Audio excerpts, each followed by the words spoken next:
Good morning, everyone. Good morning, Francis. Good morning, Uyi. Good morning, Valerie. Good morning, Tarek. Good morning, Victoria. Welcome, welcome.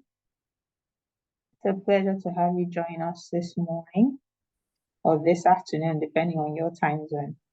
Thank you so much for joining in.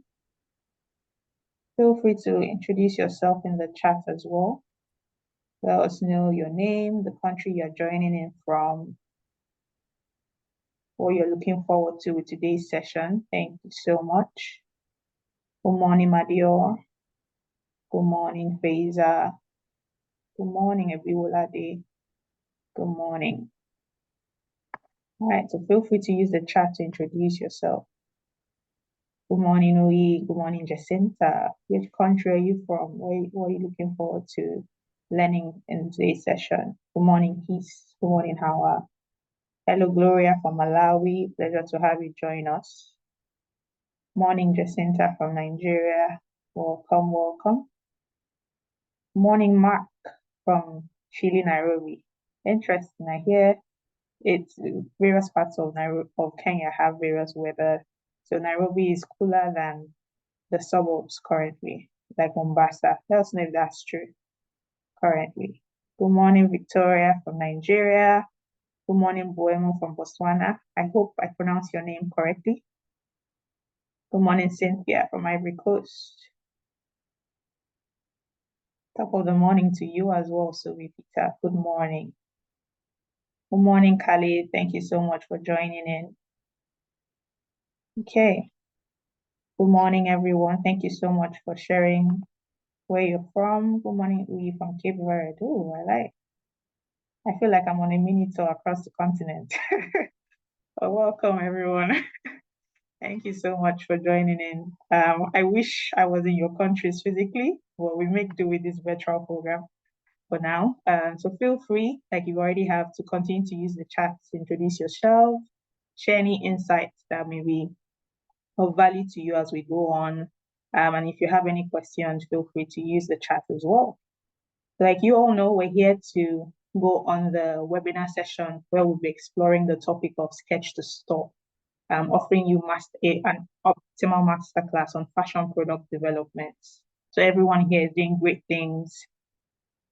Everyone here is doing great things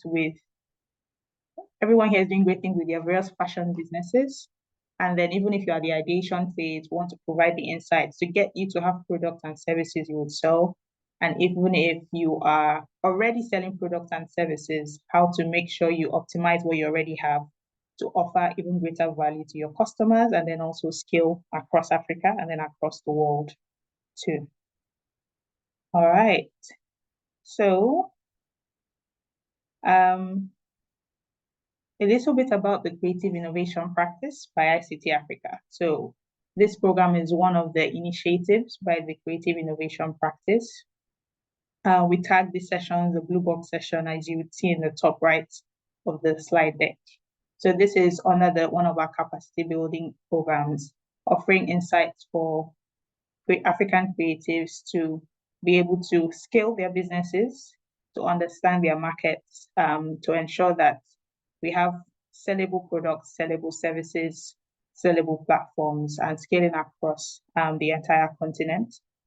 So we connect creatives across Africa with the resources, the knowledge needed to thrive, providing access to markets, access to funding, access to ecosystems as well, because this is, as you all know, creative sector is not a one-man shop. So definitely collaboration is needed to succeed and to thrive.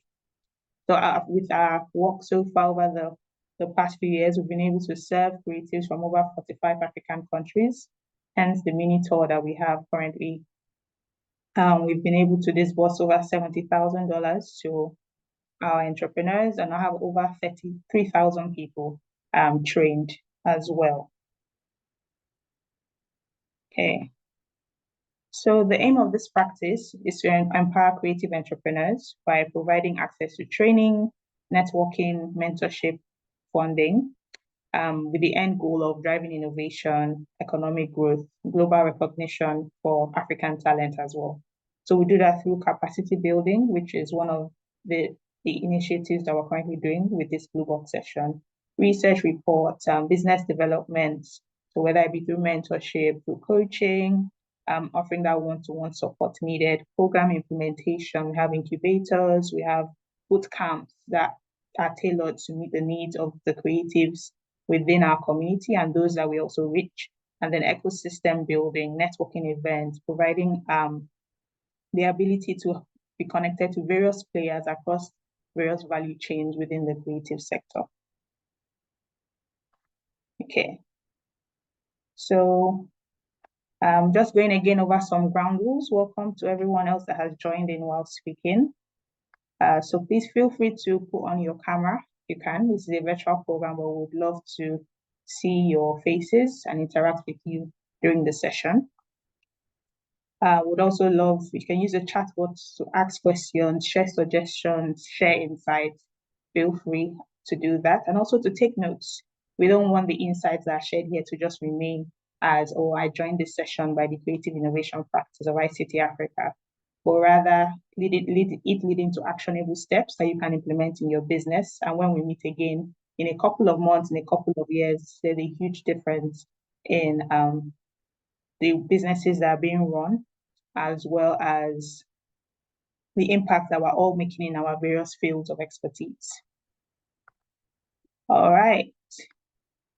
So we also want to attend to every single person that we have on the call. So this training session is being delivered in English, but also being simultaneously translated to French. So if you would prefer to listen into the session on French, simply follow the guidelines on the slide deck to be able to listen to this session in French. So if you look at the bottom of your Zoom icon, whether in your phone or on a laptop, you'll see a world icon with the interpretation title under. If you select it, you would see the French option. So once you select the French option, it will direct you to the French room. Also select the option that says mute original audio. That makes sure that you don't hear us in English, but you would hear only the interpreter in French to ensure that you are listening to the session in your preferred language and you're following along with every single one of us. All right, if you do have any questions regarding accessing the French channel or having any issues, please feel free to let us know in the chat as well, so we can reach out to support. All right, thank you so much. Welcome to the new people that have joined in. We're so glad to have you in. So I would be introducing our amazing moderator for the day, who would also have the honor of introducing our incredible panelists as well. We've cooked up a hot meal for you. Well, if it's afternoon on your end, a refreshing meal. So it's still morning. So yes, so we have our amazing moderator for today. His name is Mr. Benga Ayodada. He's an award-winning Nigerian accessory designer and the visionary behind Benga Artsmith, which is a premium fashion brand that is known for its leather bags, handcrafted jewelry, and luxury premium accessories that are sold not only across Africa, but globally as well. And he's been doing this for a number of years, over 16 years of experience and expertise in this field. And he has mastered the craft and the interchange between craftsmanship, innovation, culture, and selling the African story, the African products to many across the world. So he will be moderating today, and we look forward to an amazing session. Good morning, Benga. Welcome. Good morning. Lovely to be here. Thank you so much for joining in. We look forward to having you moderate the session. Hi, Benga. Can you hear me? Yeah, I can hear you. Okay. All right. All right. Over to you. Thank you so much. All right. Good morning, everyone. It's a pleasure being here. It's what time is it? It's morning in Lagos, Nigeria. Good morning, good afternoon, wherever you are in the world. So we're going to be having an amazing time today, and we're going to be discussing something very important. And if you are just at the beginning stage of your business, or you're still at the ideation stage, you're where you're supposed to be. You're starting right, because many of us, if we started with skilled faster and a long time ago, so you're shortening your learning curve by being present in this webinar. So we're going to be discussing the end-to-end process of developing your product ideas, from designing to prototyping to sourcing for materials, and then the final product, viable products that are easy to scale, because many of us just go into the market with a passion project, really. Not a business, because what makes it a business is that there's a real need for the product that you're offering, and you're solving real life problems. But many of us just go into the market thinking, oh, I love what I do. I think this is going to sell. A lot of assumptions, but this is going to help you cut right to the chase. And I hope everyone is here with their pen and notepad, and of course with their full attention. Okay, so I will be moderating this panel. Amazing panelists with some very powerful profiles, and I'll be reading their profile one after the other. So I'll start with sorry. Okay, I'll start with Miss Pinaman. Miss Pinaman Owusu-Banahene is the founder and CEO of Ajua.com, a circular fashion marketplace showcasing sustainable brands from Africa and its diaspora. With over a decade of experience in strategy, policy, fashion, and social impact, she works at the intersection of digital innovation and inclusive economic growth. Sorry, please, so many distractions on my screen. Sorry. All right. A Chevening Scholar and University of Auckland 40 under 40 honoree. She's a recognized voice on sustainability, African fashion, and SME trade, speaking at forums such as the WTO, ICC, and LCE. She holds postgraduate and Victoria University of Wellington, and a BA from the University of Auckland. So let's give her a round of applause. Let's welcome her warmly. It's a privilege to have you in our midst today and to drink from your wealth of knowledge. And the next person with us to speak on what we're here for is Mr. Lanre.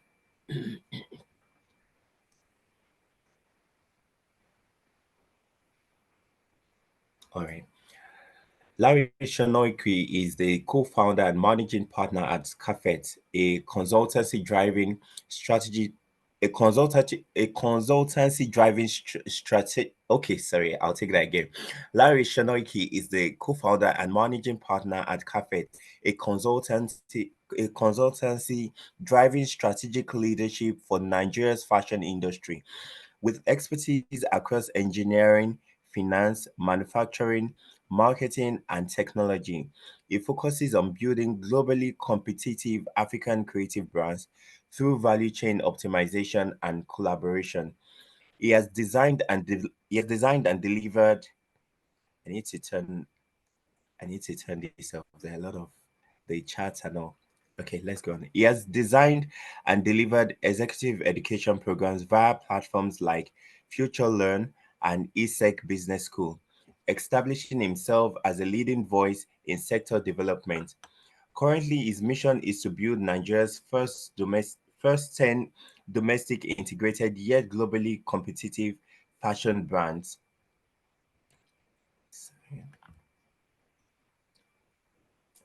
Transforming, I'm trying to see.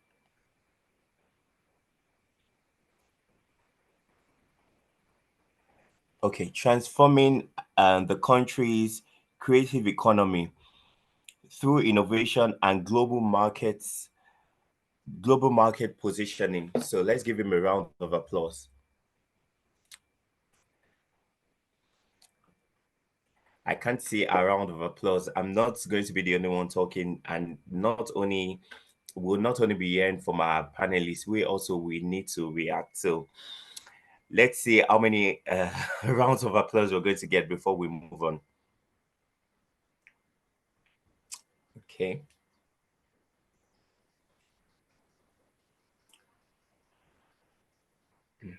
All right. So we'll dive into the questions now. Just give me a minute, a few seconds.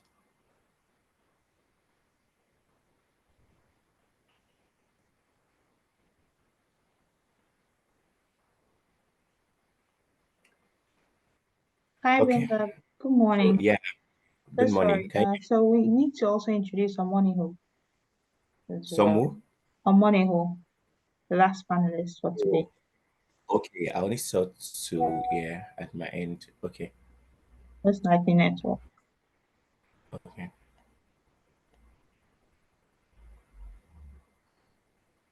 Okay, let's go with hers. Omonigho sorry, I'm sorry if I didn't pronounce your name correctly. Omonigho Aito-Imonah is a pioneering fashion illustrator and designer with nearly 2 decades in the Nigerian fashion industry. Recognized as Nigeria's first professional fashion illustrator, her work has been featured in leading magazines and blogs such as Genevieve, TW, Vanguard Allure, and Bella Niger. She has collaborated with top designers including Oimai Atafo of Mai and Lisa Folawiyo of Jewel by Lisa. As CEO and creative lead of Niger Fashionista Illustrations, she provides fashion illustration services and training whilst also founding the Fashion Collective Niger, a community for Nigerian fashion creatives. She is an author of several books on fashion illustration and a trailblazer in integrating AI into fashion. In 20 in 2024, she partnered with Microsoft Nigeria to train over 100 designers in AI-powered design and later founded Afro Fashion AI, Africa's first fashion-focused AI design app. With these initiatives, Omonigho is driving the vision of making Nigerian fashion a global. Sorry, can you help with the slide, please? Can you help with the rest of the slide? All right. Sorry, can you see the slide on your end? Yeah, but I can see the bottom. Okay. All right. No worries. I would handle that on my end. Okay. Okay. All right. So we dive right into the questions. And the first question is for Pinaman. What was your most defining product or platform launch moment? And what did you learn about preparing a product or platform for market entry? Thank you so Okay. much. Yeah. Thank you so much for the question. I think given that we're talking about fashion, product development, I'm assuming that we would have done the research which you already alluded to. We'll have an idea and we will go through in terms of the ideation, having our problem definition. So what problem are we trying to solve? Like you said, a lot of us will start from passion project, and it has to transition into a real tangible business. So you need to go through the whole life cycle of product development, which I'll touch on briefly, which is ideation, then your design, and moving through, for those who are in fashion, it will be perhaps sampling before you go into production and thinking about your go-to-market and go-to-market strategy. But for me, the product that we were developing, I'd been in the fashion industry for, not to give away my age, for nearly 15 years, starting from down under in Australia and New Zealand, supporting the industry and telling my little corner of the world about African brands. And fast forward to 2022, we get the opportunity to launch Ajwa. And as we're all aware, there is a lot of stereotype around the continent and whether luxury can actually come from the continent. So as exciting as it was for us to be launching what was a first curated marketplace that was aimed specifically for sustainable brands, secular brands, brands that were doing something innovative, because I really think that our culture has sustainability embedded in it. Most of us grew up with hand-me-downs from our siblings, our cousins. We don't throw things away. We sew them, when they're broken. So I really wanted to show that Africa is actually leading the way in so many ways or regards. So as exciting as it was to be launching into this space, launching a platform for African creative talent and also diaspora talent, it was equally daunting. The world is suddenly, it's not your baby anymore. The world gets to see it and gets to judge it. But I think in all of that, in terms of preparing for market entry, what we did with Agile was really understanding who our ideal customer was. Who were we going to cater for? Because you can't be in business and say you cater to everybody. That is not true. Yeah. You have to hone in on your niche. And so for us, our defining points was, okay, the customer, what did they look like? We were going for the conscious consumer, someone who wants something unique, someone who was willing to wait, because our designers will have to make things to order, or it has to be in pre-order basis. So if you're fast fashion inclined, you were not our ideal customer, and we're okay with that, right? So that was also that, just really knowing who our customer was, their psychographics, like their attributes, what's their lifestyle, how did they behave, and then building a product that was catered to them. One of the things that we also did in terms of our market entry was testing small before scaling. So we launched really, really small. We onboarded 20 brands when we launched. And then now we have over 120 brands from across the continent that we work for. But we didn't start with 120 brands, because even with that 20, we had to really learn in terms of refining the technology. We did a closed launch. So our friends and family and a few people that we had to get them to say, hey, come test this tool for us. Tell us what's working, what isn't working, what was the experience. So we did that for about 3 months. And then we opened to the public, in 2022. And from the beginning, as I mentioned, one of the things that we had to do was, there is a lot of stereotypes. So we needed to build trust really, really well with customers, showing that, yes, what you're ordering from us online will get delivered, and it will be exactly or even exceed your expectation, from our brands. And we had to work on that continuously, and we still even need to work on it. And as a brand, we also wanted to give our customer an experience, because most of our customers are not just Black people, Black professionals, or who are on the higher bracket of earnings, but we also have European customers. But our commitment was giving a unique experience to the Black audience, specifically when they came to our platform. Not that we didn't cater to our white audience, but we knew that in the global market, there wasn't a space for them. So we're very conscious of that. And then partnership, because before we even went to market, we had secured a global partnership with DHL so that we'll be able to ship everywhere. And not partnership on that stakeholder side, but with the designers as well. They are our equal partners. Without them, we didn't have a product, right? So we really needed to build relationship, because those are what can make or break relationship. If DHL delays, we don't have a product. It's negative customer reviews.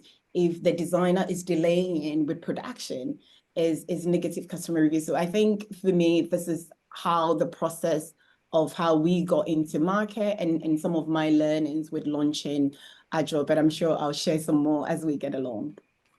Thank you very much. That was very insightful. So what I gleaned from everything that you shared now is that you were very clear from the very start on who your target audience was.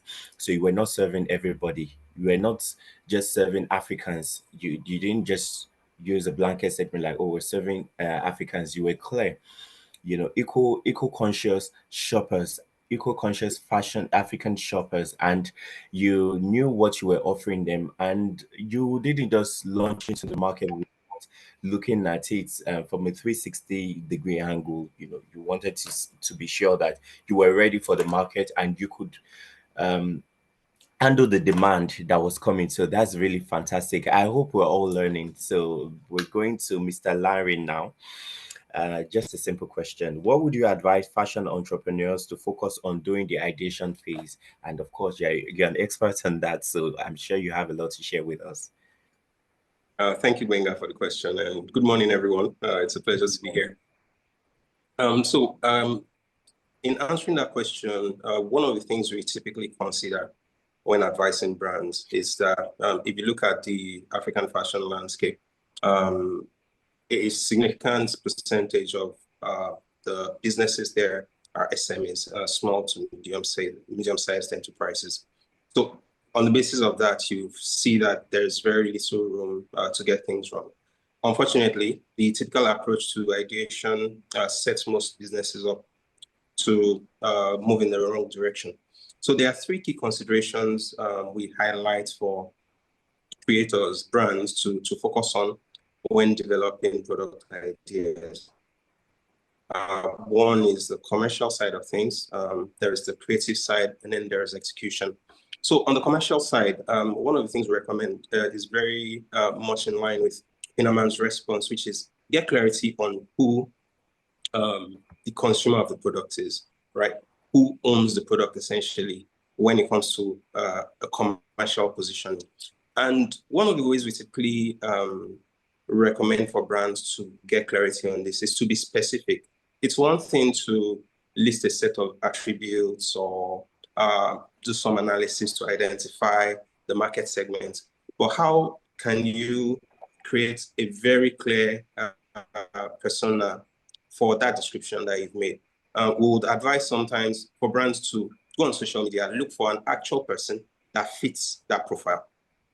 Goes through their social media feed, ideally their Instagram, because the good news there is that when it comes to fashion, people are very eager to post what they wear there. So that gives you some basis for grounding your analysis of your target market, of your audience. So that's one way to do it. The other way to also get clarity on who owns the product when it comes to putting it in their wardrobe is to make yourself the archetype.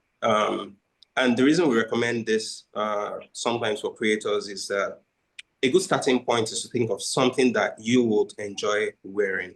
If you are making it and you like wearing it, then there might be a market for it. But you don't do that from the perspective of a creator or a designer. Make sure you're thinking as a customer. Be critical of the ideas that are coming to you in terms of design elements, and get really precise and brutal in identifying the shortcomings, improving until you get to a product that can go to market. Then on the creative side, this is really critical because we recognize that when you look at the range of brands or brands that we have on the continent, not everyone came into this industry intending to be a designer. You find people that came in through commerce. They started simply by trading before they went into fashion creation and production. And in cases like that, you find that your core strength is not the creation per se. You have great ideas when it comes to market analysis, even identifying a persona, but in actually creating the idea, it's not your core strength. So in cases like that, it's best to either outsource or run a partnership for the creation of the idea. Of course, you're going to have a lot of input as the brand owner, but let the creative expert do it. And part of the reasons this is relevant is that there are principles to good design, right? And you find that many of the creators that you can work with have mastered those principles either through experience or formal education. So they're able to create products that better capture the vision that you had as the owner of the brand to take to market. The other reason this very clear process is important is that the process of creating, of ideating a garment is somewhat technical, and skipping many of those steps can set a brand up for failure in not so obvious latent ways. One of the factors there is when it comes to creative ownership of the idea. The level to which you document the idea of the design influences your ability to file for things like trademarks, for the protection of your intellectual property. And a seasoned creator is better positioned to do that, to generate the detailed sketches, to generate the tech packs, and all of the things that constitute what an actual product is. So this is one of the things we also recommend that brands focus on when ideating. The last and really critical element for the downstream processes that happen after ideation is to think of the execution in advance. Of course, at the ideation stage, you're not actually making the garments, but it's important to factor the ease of execution into the designs that you create. So how do you do that typically? You need to make a decision about how this product gets produced and goes to market. Typically, you find that brands have small in-house teams that they either produce through or leverage for prototyping. If it's going to be done by your in-house team, you need to be clear about that decision in advance. That gives you an idea of the level of complexity that you can build into the product because you have direct control. But if you are outsourcing, then the considerations are different because especially in certain markets like Nigeria, you find that garment factories typically prefer simpler products with not so complicated details for ease of execution. Otherwise, it leads to a whole slew of problems that you have to deal with in the end. So that decision needs to be taken in advance. And more importantly, you need to be conscious of the need to get clarity on the prototype of the product. All right. And that's also a decision you take at the ideation phase. So we recommend these three things for fashion businesses in order to make the most of the time, the effort, and the capital they invest into the process of ideating products for the market, essentially. Thank you very much. That was a masterclass in itself. And so I jotted some things down. The first thing is that you have to create a customer persona, someone who mirrors the kind of target audience that you want to serve. If you cannot find any, you can make yourself that target customer, and test your ideas. What defects did you notice? What do you like? What do you dislike about the product?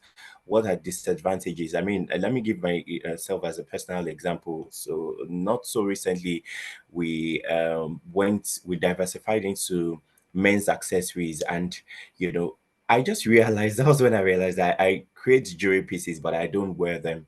So for a while, we're just creating, and I don't mean, oh, these are the kind of pieces men would like to wear and all of that. But it wasn't until I started using the product that I started picking out a couple of things. Oh, every time I wear jewelry styles like this, I get compliments. When I wear this kind of jewelry pieces, I don't get compliments. People gravitate towards this kind of colors. Most people always say, and then I ask questions. Oh, what do you think? Would you wear this? How are you going to wear it differently and things like that? So it's very important to what you said. Then the next thing is, this affects many business owners. We are very jealous of our vision of our business, want to be the alpha and omega of our company. They want to take all the glory, like, oh, I designed this, I created this, I marketed this. No, you don't have to be the one doing everything.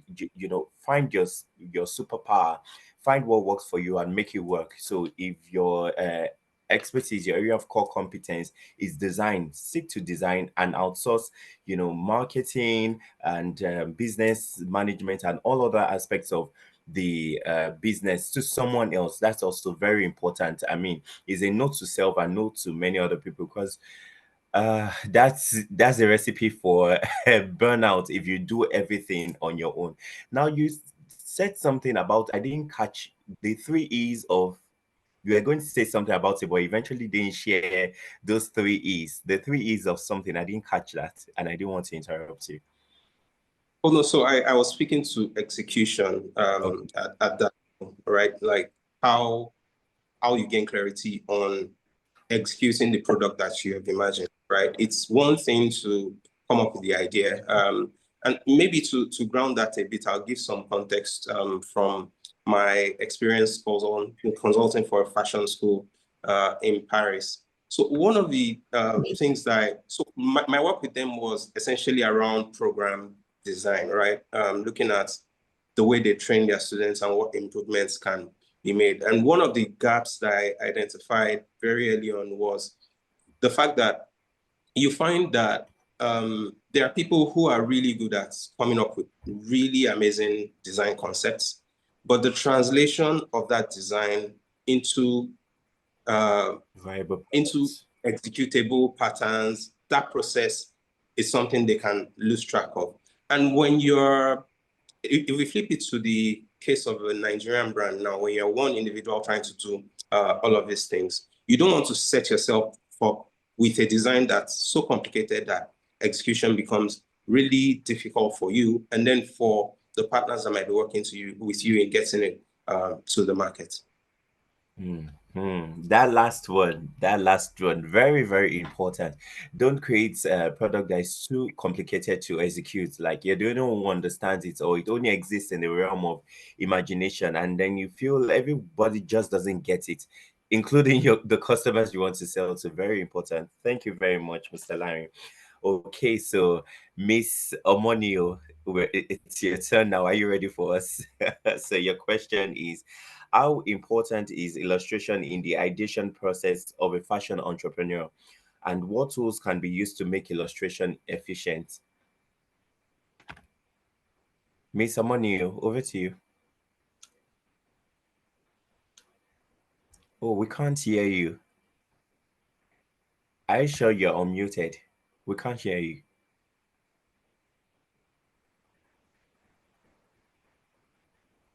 Hello?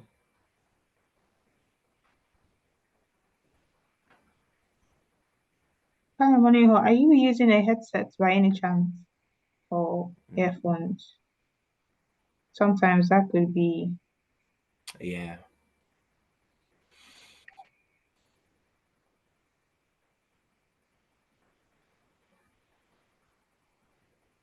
Yeah, it's unlikely the audio is coming through at all because it's not switching on my screen. Normally, when the speaker is, when you are receiving the speaker, it's switching.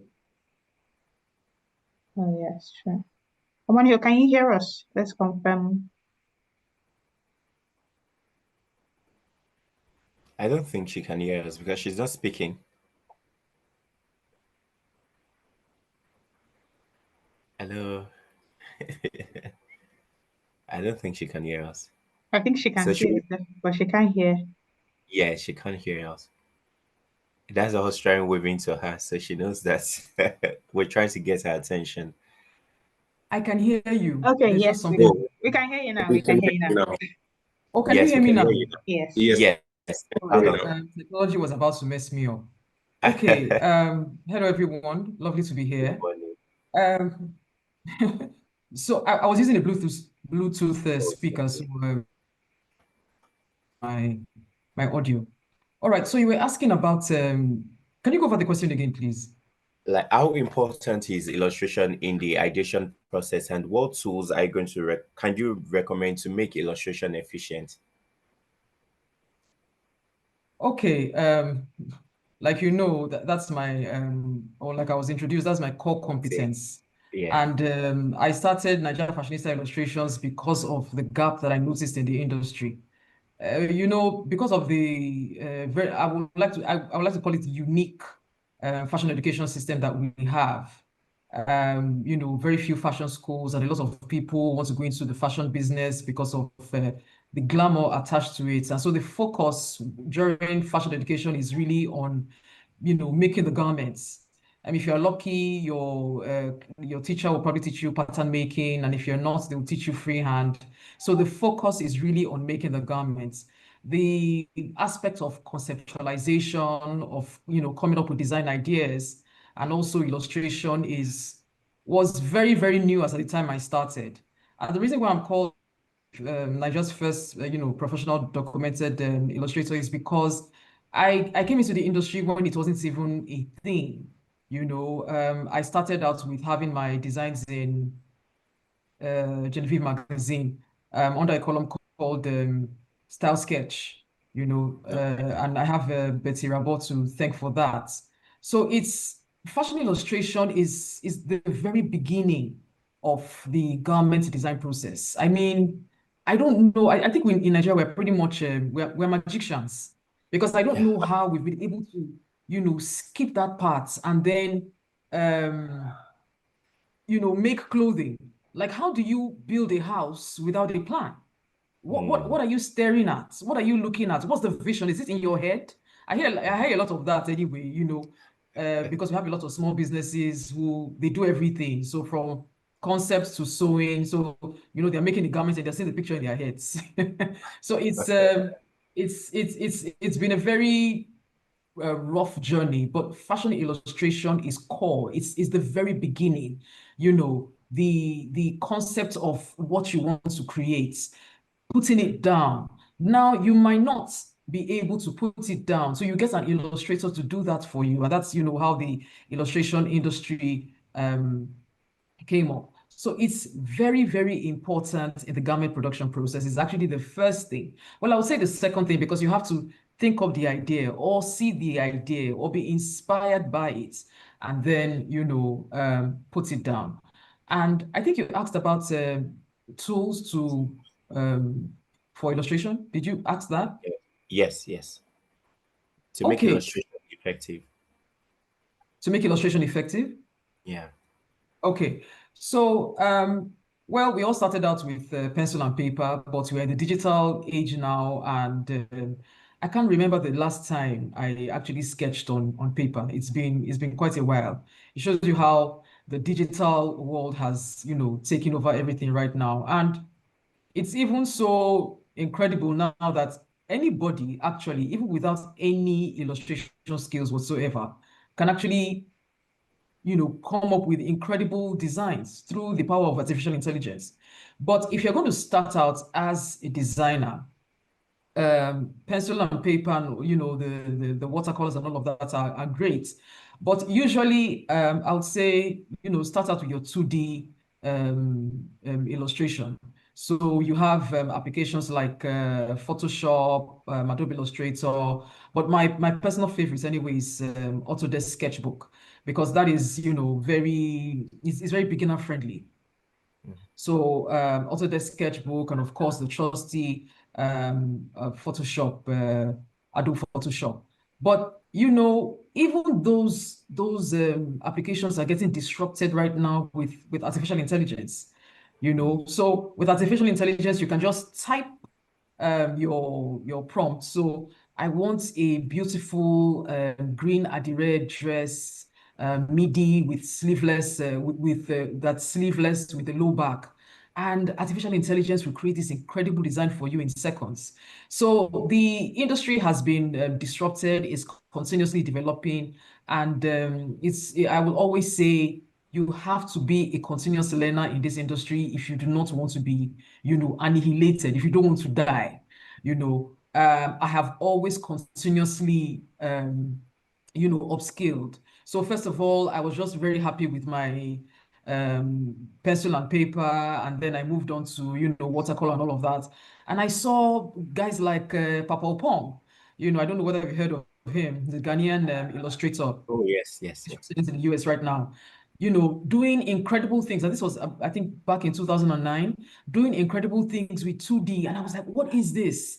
You know, and it wasn't really big at that time in Nigeria. And I had to do my research, and, you know, a lot of the things I know are self-taught, because I'm pretty much, you know, blazing the trail in the industry. But right now, things are easier. I have platforms where you can learn how to illustrate and you know, go from 2D to 3D to AI, you know, and there's so many platforms right now where you can learn these things. So illustration is the very first point of the garment production process. And you know, there are quite a number of applications right now. But as a beginner, you need to start with, you know, the 2D digital, you know, learning how to do this, whether it's on your system. And the great thing about Autodesk is you can even do it on your phone. You know, if you don't want to use your finger, you can always get a stylus. You have universal styluses right now. And, you know, get creative. Thank you so much. Even I personally, I learned a lot from everything that you shared. I'm definitely going to be exploring Autodesk Sketchbook. Sketchbook. Yeah. Yes, but I have one question for you just before I do a brief recap of everything that I said, in case anybody missed some points. Are there any limitations with digital illustrations, or do you have any personal favorites? Would you rather sketch with your pencil, or would you rather do it with any of these applications that you mentioned? To be honest, when you discover new technology, the old that you do just loses its savor. So there is really nothing like the hand sketch. It's precious, just like comparing a digital photo with the work of an artist like the name escapes me now. A Da Vinci, for instance. There's really nothing that compares with the hand drawn. But to be honest, in my own experience, it's been actually different. I remember the first time I did my first 2D illustration. That was in 2015. I was bowled over by the fact that, number one, I didn't have to wait until it was, um, you know, uh, I could work all hours of the night, because with sketching on paper, I couldn't work all hours of the night because I wouldn't be able to see the colors clearly, number one. Then number two, I was working with prints, having to, painting the prints by hand, and it was really difficult. The fact that I could just take the print as it was, take a photo of the print or get it online and just slide it into the portion in my digital illustration blew my mind away, because, it's halved.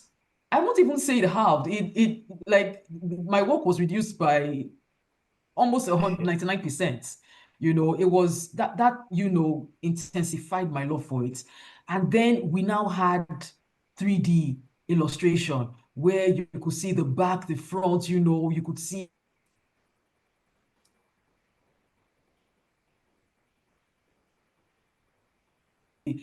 incredible.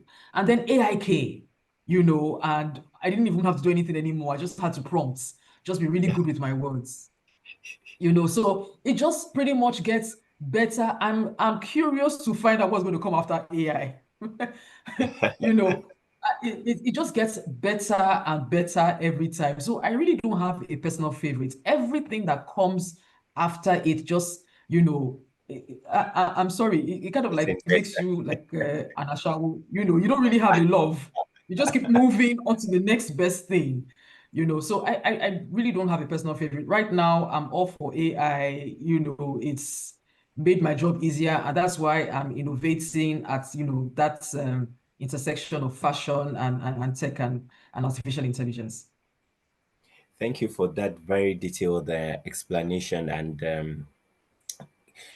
insight on the use of digital illustration, because it reduces your workload. So you're doing everything, you're getting things done faster, better, and more efficiently. So instead of pouring hours Absolutely. into sketching or creating a product that you have to amend over and over again, it reduces your investments in the materials and in production hours.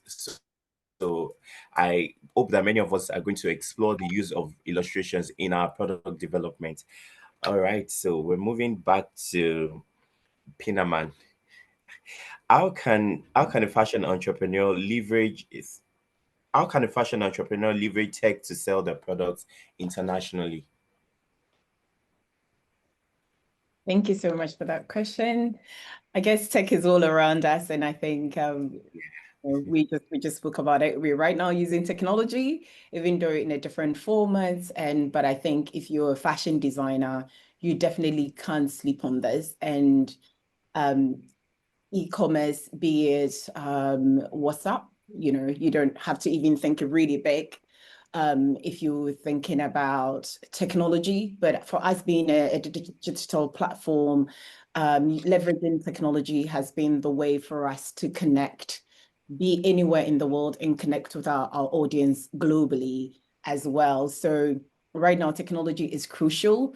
About 48% of fashion retail happens online, and we're talking big figures, like $888 billion, soaring to about 2.3 billion. So for every fashion designer on the call, there is someone out there for you, whether in your corner of the world, domestically, regionally, and then also internationally. But I think globally, e-commerce is booming. So when I say e-commerce, it's you leveraging a digital platform to sell to customers, whether interstate, or regionally or internationally. Another thing is, in Africa, there is a huge market opportunity because we're late adopters of technology.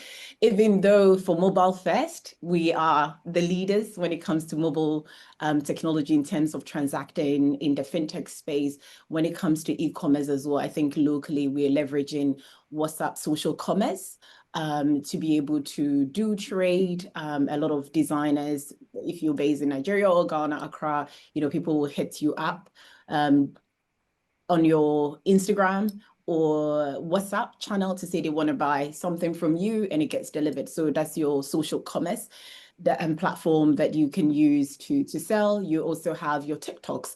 Most people find their first inspiration or get product ideas or discover brands or new designers through social platforms like TikTok, Instagram. So if you're a designer here, please don't sleep on these technologies. Don't overthink that technology equals, having a website alone. The social media platforms are equally critical. In terms of e-commerce in Africa, like I said earlier, we are mobile first. So mobile first commerce platform, and we're gaining traction internationally. Now, Africa fashion is the thing. It's cool. So you are in a very exciting industry, and you've got a lot to offer. There is a huge demand for African-made product. In terms of scaling internationally, I think designers can leverage digital marketplaces. So Ajwa is one of them. In order to prepare for working with digital marketplaces, you need to have some foundational things ready. So for us, like things like you need to know what a line sheet is. Your product photography has to be really important. You need to have honed in on your pricing strategy. You need to make sure that, any product that you're going to sell, even yourself, will work with digital platform partners. You are able to break even, you're able to make a profit. So these things, I think, in terms of some of the conversations that's happened earlier, you need to be mindful of that. And I also touched on social commerce. So even if you don't have your own e-commerce platform or website, you can also leverage influencer marketing. That is another way in terms of that intersection with social commerce. They go hand in hand. What else can I think? Even say AI, like our last speaker said, it's another one. You need to leverage it for efficiency. Obviously, it doesn't move you from critical thinking. You can't rely on AI. AI is still learning. So don't think of it as the be all and end all. Try and use different avenues when you're researching for information, but you need AI for personalization. Not all your customers are the same. They will interact with, if you have a website, quite differently. So AI helps in that respect. And why this, I think, really matters for African designers is that, we can learn so much from the West, but we also have a unique, the thing is, you need to be in Africa to understand how the lay of the land works. There is no one size fits all. Even the Nigerian consumer is very different from Ghanaian consumer, similarly different from the Kenyan consumer. So you need to be mindful of all of these in your product curation. If you have a website and what you market to those individuals as well. In terms of technology, one thing I haven't touched on is your tech stack. So you would have to have things like email marketing. So you could use MailChimp, you could use Klaviyo, because not every one of your customers might necessarily live on social media.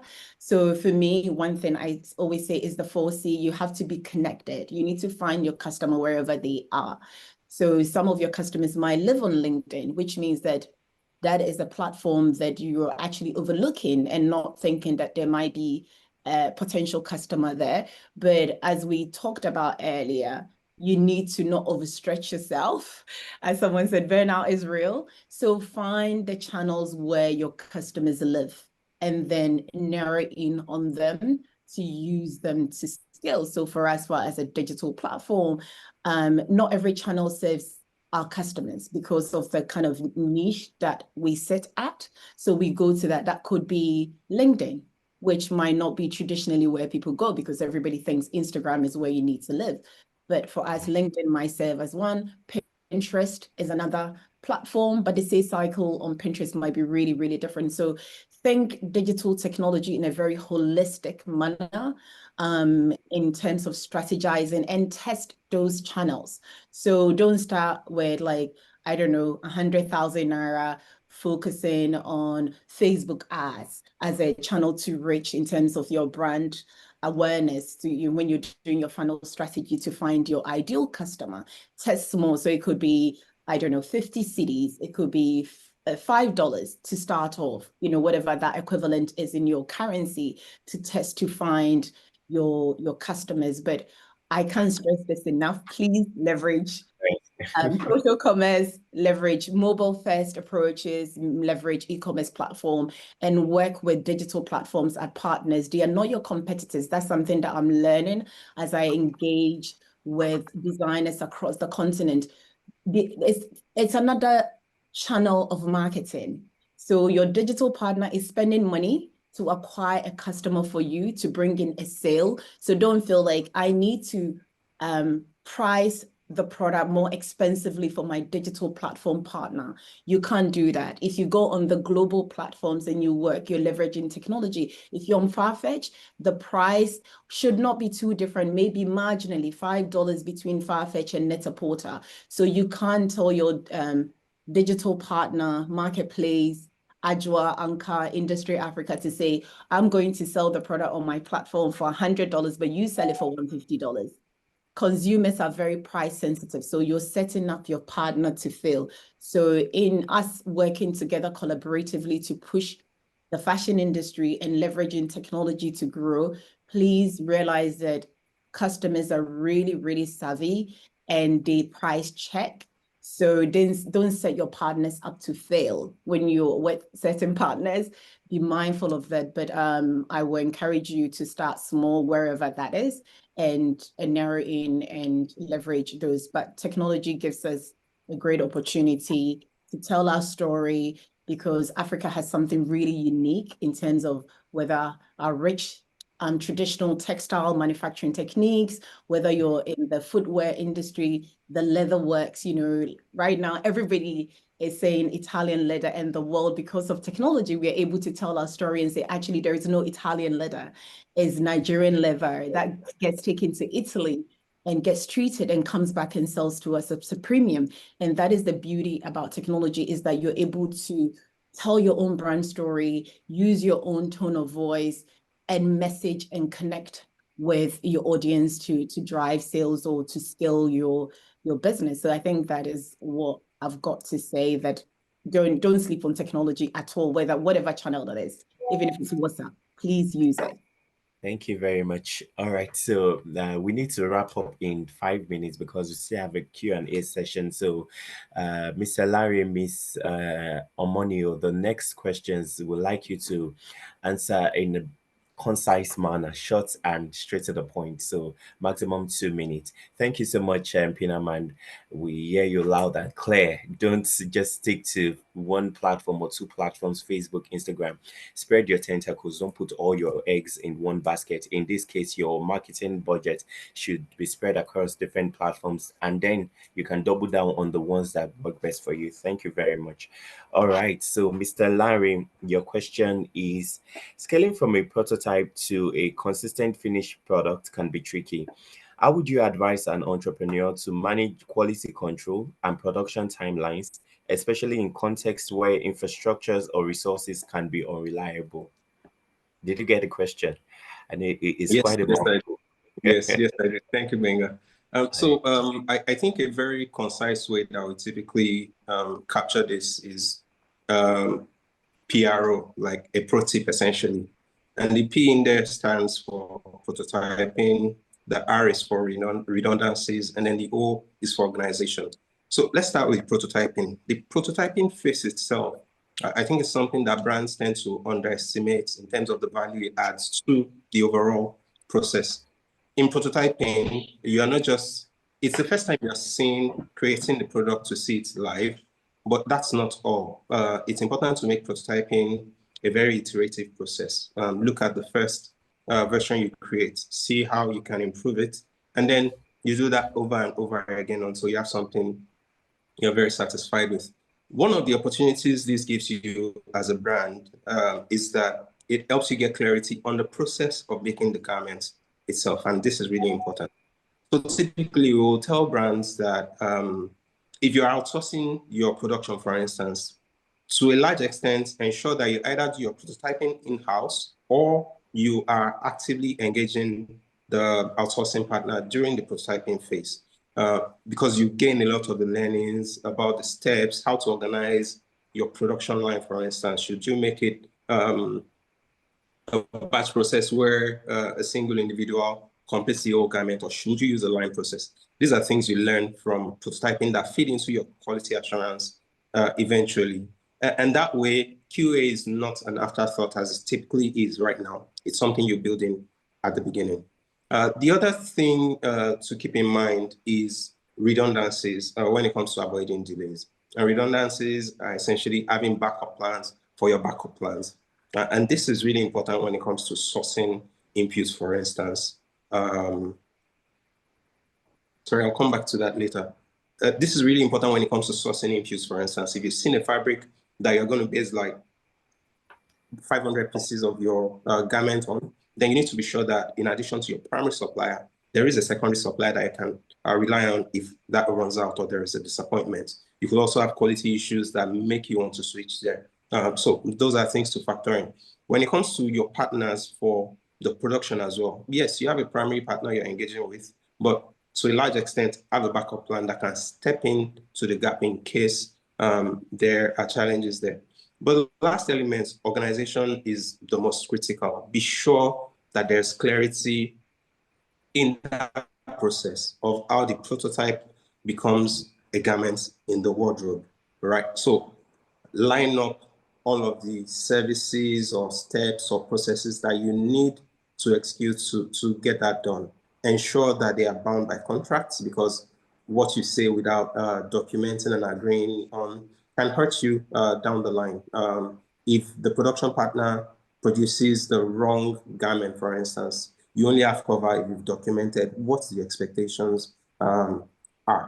For your processes as well, ensure that there are clear steps of when quality assurance and quality control happens in as you go along, so that you're not waiting until the tail end before this is done. So with these 3 tips essentially of PRO, they can help you improve the quality assurance, the quality of the garments that come out at the end of your process, and help you minimize delays as well.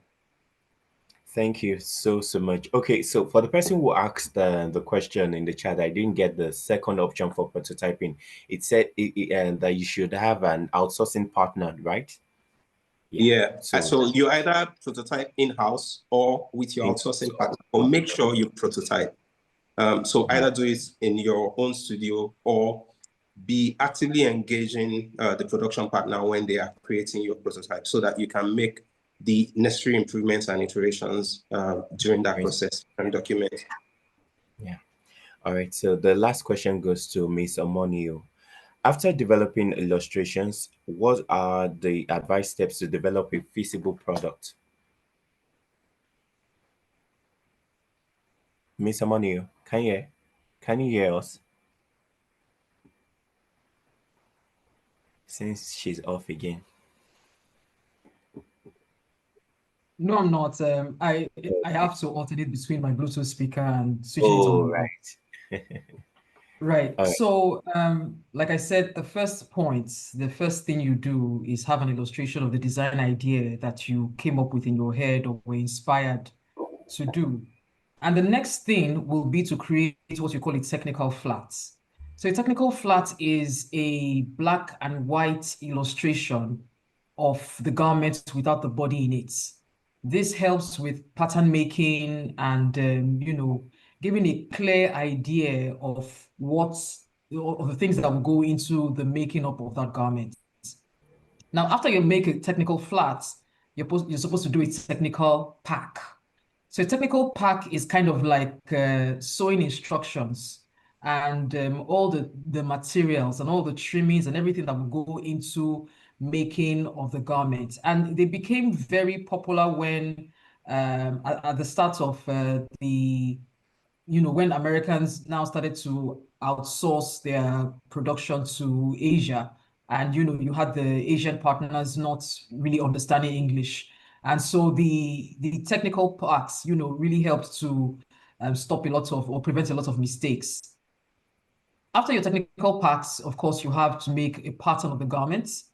So a pattern of the garment is, well, what I would describe it as is, you take a measurement of the individual and then draft a pattern of the design on, of course, a large sheet of paper. Now they're doing it digitally anyway, and they just place onto cloth, which is what you cut and then sew. So it pretty much moves from illustration to tech flats, from tech flats to tech pack, from tech pack to production garments, sorry, to production pattern. And for the production pattern, you now make the garments. And usually when you make the garments, that's if you're going to, mass produce, it comes in a sample size. So when you talk about sample sizes in the West, they're usually very, very small, but in Nigeria, I think that the sample size usually ranges from like a size 10 to a size 12. I'm talking British now. So you as a designer can decide what your sample size is, and you do what you call grading. So grading is basically getting other sizes off the sample size. So you grade up where you get larger sizes, or you grade down. So grading can be done either by hand or digitally.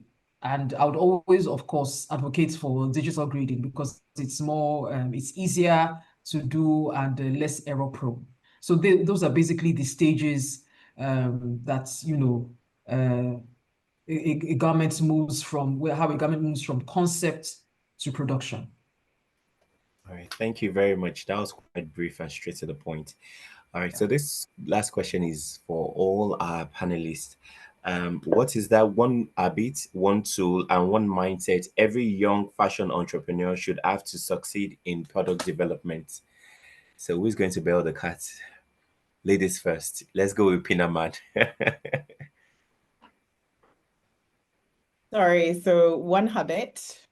Yes, one tool, and one mindset every young fashion entrepreneur should have to succeed in product development. That's really hard. So as a founder of a tech company, I did like to say there is one habit, but I think wellness is one crucial thing that is not often taken seriously, your health. And I say health is wealth. So if you don't have your health, you have nothing else beyond consistency, which is the habit I wanted to give. But the key, the wellness person in me is thinking your nutrition, exercising, and sleep is really, really important, because you need your mind, your faculty is everything that you have to have your creativity, to be inspired, to see things that most people don't see. So be well rested, eat well, exercise. But running a business is show up.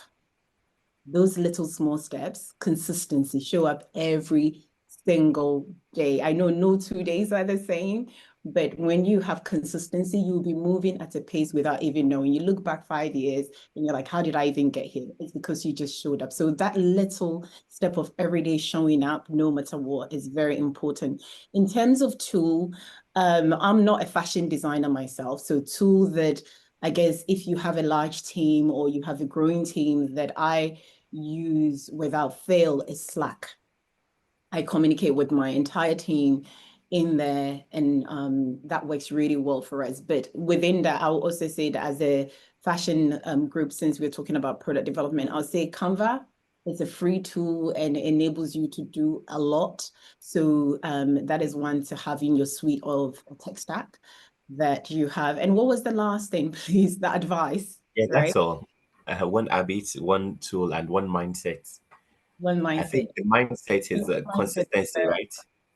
Consistency is a habit of, but take advice. Be open to hearing advice, but take what works for you, right? So you would get advice left, right, and center as you're building company. Everybody has an opinion. Everybody has something to say.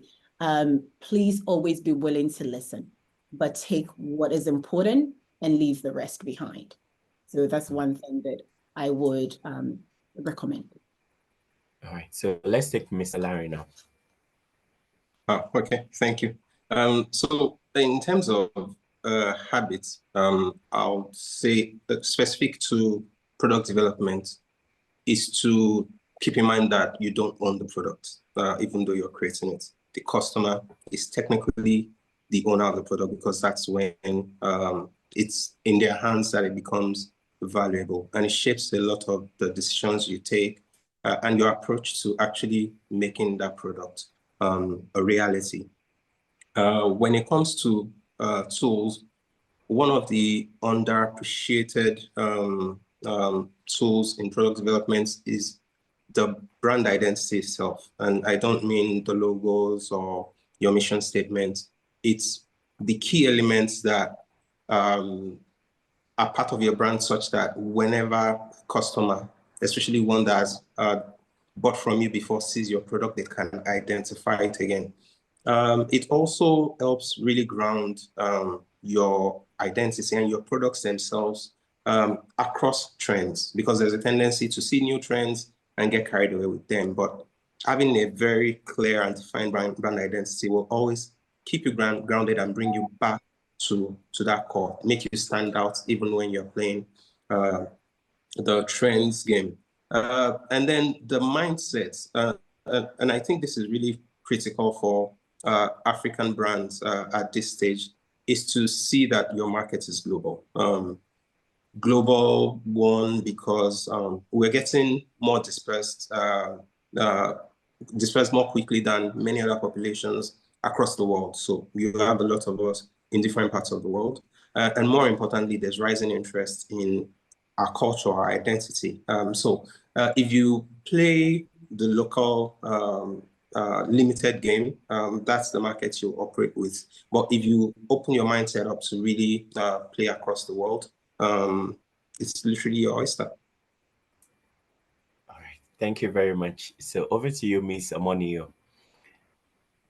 Just a minute and we'll move to questions and answers. All right. One habit that you should have as a designer is constantly upskill.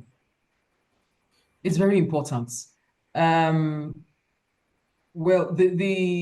what Mr. Shonoiki will call maybe I'll call them local champions. What our local tailors would usually do is, if there is a hot style, so now it's the corsets, if there's a hot style, they go and quickly learn how to make that, because if you don't, your business will die. So as a designer, you need to upskill. And when I say upskill now, I'm not really talking about learning hot styles. Learn the principles of making that hot style, which is pattern making, contouring. Right now I'm pushing for digital pattern making, because pattern making in itself is very wasteful. You're wasting paper, you're wasting time. You can do it digitally, and it's more sustainable. So you need to consistently upskill. Whatever you've learned, what is the latest thing? Thank God, Google is your friend. Now it's even AI. On the AI, there's ChatGPT. What's a skill I need to learn right now so that you are consistently ahead in your industry? And one tool that you need to know as a designer is what is, applicable right now. What are people using right now? And honestly, it's AI fashion design. Now, AI fashion design has made the average person a designer. And the truth of the matter is that the way AI works is AI doesn't come, AI just makes your work, easier. It makes it faster. For instance, the digital designs that AI gives me will take me an entire day, and AI will give me, in a few seconds or a minute, depending on the speed of my internet. So whatever skill is in vogue right now and everybody's talking about AI, please go and learn it. And then for your mindset, for me, it's positivity. And the world is your oyster. And that is very, very important considering the climes that we live in right now. Particularly in Nigeria. In Nigeria, things are, in quotes, very difficult, and it's very easy to kind of like get discouraged when you look at the situation of things. But the truth of the matter is that even in these difficult times, people are finding their markets. They are cashing out every day. They don't even know what you're talking about when it comes to tough climbs, because they've been able to find their niche and they're serving their niche. And because they'll tell you, how do you make money? Just find a need and fulfill the need better than anyone else. That's how you make money, I know it's not as simple as that, but it's pretty much, a foundation. So your mindset as a designer or as an illustrator should be, particularly if you're living in Africa, most particularly Nigeria, is you have to be positive. You have to have, like Mr. Shonoiki said, a global mindset. Don't see yourself as a local champion. The world is your oyster. Anything is possible. Anything is possible. So learn what is, in vogue, or is the hot thing right now. Continuously upskill yourself and be positive continuously, always. Thank you so much. It's been an amazing time.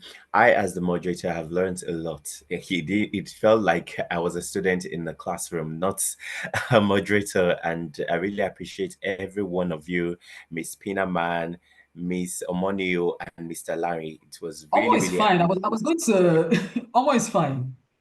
Oh, okay.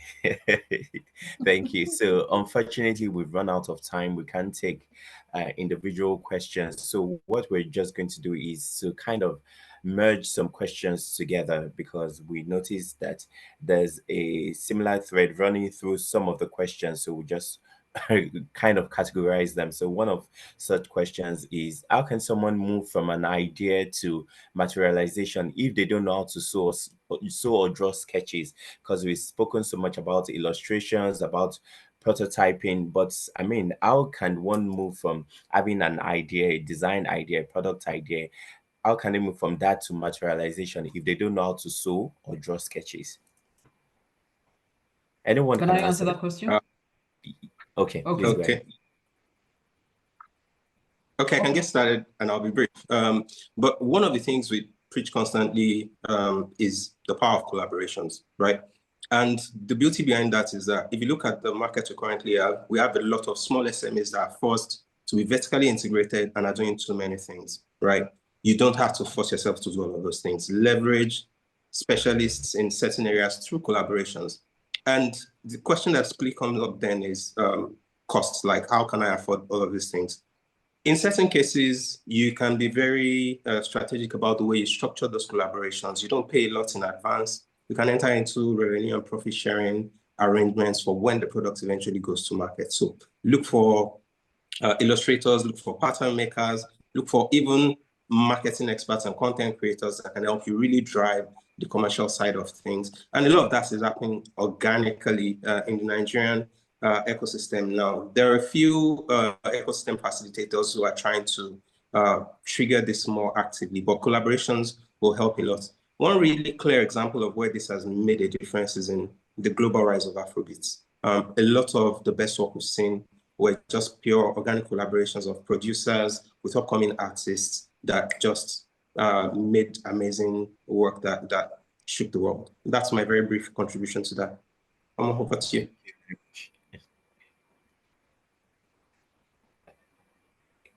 Switching.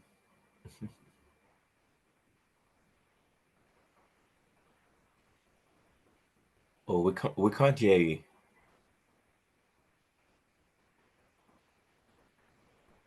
Right. Can you hear me now? Yes. Yes, we can hear you. Yeah. So basically, to reiterate what Mr. Shonoiki said, if you can't draw, they are illustrators, but you just have to be able to, be able to afford them. And then there are illustrator communities. For example, my community, the Fashion Collective Niger, is made up largely of illustrators. So you can just put, come up with a job description and, post it there. You're looking for an illustrator. People do that all the time. And whoever is interested will reach out to you. So there are illustrators who can help you, sketch out your design ideas. And there are people who produce. There are micro factories who will help you, produce your design ideas. So you actually really don't need to know how to be able to illustrate or how to be able to make clothing. But one thing is important that you need to know how to do, which is you have to be able to conceptualize. It's important that the design idea, your design DNA, even if it's just in your head, I would advise that you write it down. You have an idea of where you want your collection or how you want your collection to look. That's really important. So it's not, because I know that a lot of in interacting with a lot of designers, they just tell you to create a collection for them. There is no brief, there's nothing. So technically, the illustrator actually owns that design. And so when the illustrator is charging and you're like, oh, how much am I going to sell these garments that you're charging me so much? The illustrator is the one basically giving you the idea. So basically, the illustrator actually owns that design. So to avoid that, have a brief. All right, so I want summer dresses, or I want adire pieces, and I want, even if it's just a silhouette, I want an easy silhouette, or I want a fitted silhouette. Let there be an input from you in that collection. Don't just outsource blindly and then they produce, and like let's feel your DNA in your work. Thank you very much. All right, so just let me get directions from first. How many more questions can we take? Thank you. So I know that we have so much questions, so we actually need to wrap up here. But definitely what we'll do for you all. So there would be a one-page, a concise summary of the talking points from here. So we'll also have in questions that have not been addressed in the session, and then possible answers to that as well, just so that we can maximize our time. So please let's share our thanks to our moderator, our amazing panelists as well, Benga, Pinaman, Omonigho, Lanre. Thank you so much for giving us of your time. You have given us decades of the hard work you've done in 1 hour, and we're very grateful because we know the tears and the hard work that we don't get to see. So thank you so much for sharing those insights that many of us would use to leverage their business. Thank you so much. And we look forward to the testimonials of everyone on here of how the insights you shared have helped them. Thank you so much, Peter, for sharing. Thank you, Demetrio. Thank you, Doris. Thank you so much. We look forward to future sessions with you all. Amazing. Yes, so adwoa.com, e-commerce platform if you would like to share on your end. And we also have the Afro Fashion AI if you want to leverage AI for your digital illustrations. And then we also have the amazing insights from Cafe Africa as well. Feel free to buy some amazing jewelry for men and women from Benga Smith as well. Thank you so much for your time. You're welcome. Thank you. All right. Thank you. Thank you. Thank you Bye. everyone for joining in. So let me share my screen. Because we have a few insights we'd like to share with you all. Continue to share your testimonials of the session. Give me a minute, network. My screen is still sharing. Okay. Please confirm once you can see my screen. Okay, can you see my screen?